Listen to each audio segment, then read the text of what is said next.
They said it felt like, you know how you have the wavy heat off the asphalt? Yeah. Everything looked like that when this thing was landed.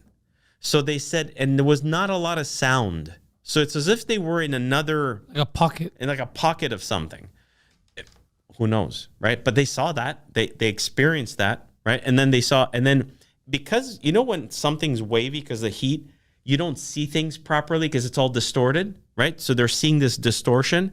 So they would see the beings really far away, and then suddenly the beings are really close. So they're like, is it the distortion that we didn't see properly? Like, you're also talking to children who are not experts, you know, analyzing, and they're not expecting this to happen. So they're just giving you their perspective.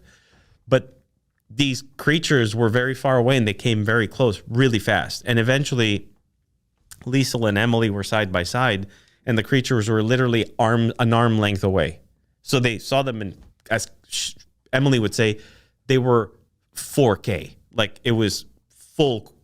It was daylight, 10:15 in the morning, and there's two of them right in front of her. And she says they were real. She says, even Liesl says they had like this. Liesl says they were wearing a black outfit. Emily remembers it being their skin. They were kids. Yeah. You know what I mean? So maybe you're freaking out, you know, because you don't know what the hell is in front of me. This big head, big black eyes staring at you. Is it possible that it's a helmet? I don't know. Because like if you saw, you know, like the Spider-Man movie. Yeah, of course. If you never met Spider-Man and you saw that, you'd be like, that's a creature.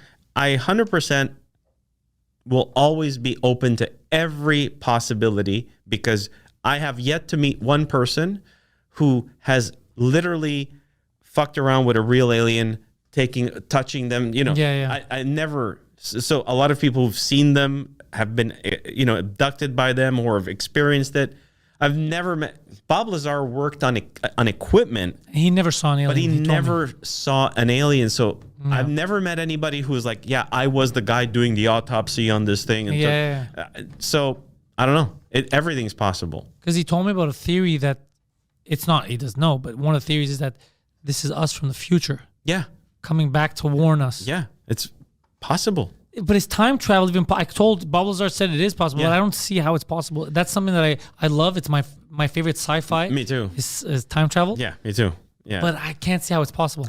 I mean, I think it's also the reason why Bob really was agreeing, you know, in our film, there's going to be a scene where Bob is in the DeLorean from Back to the Future. You saw that. Yeah. Because I'm a big, you know, time traveler fan. And I always think, the one thing I found to be like really interesting is that if it's true, this technology that they have, or the one that he worked on, is a manipulation of gravity.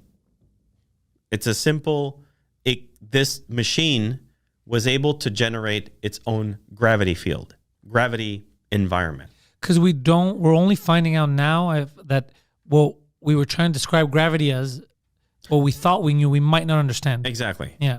And we're still trying to figure out gravity. But the way it's taught in schools is that it's we know what it is, but that's not true. No, it's not true. When I was young in school, that's what they told me. No.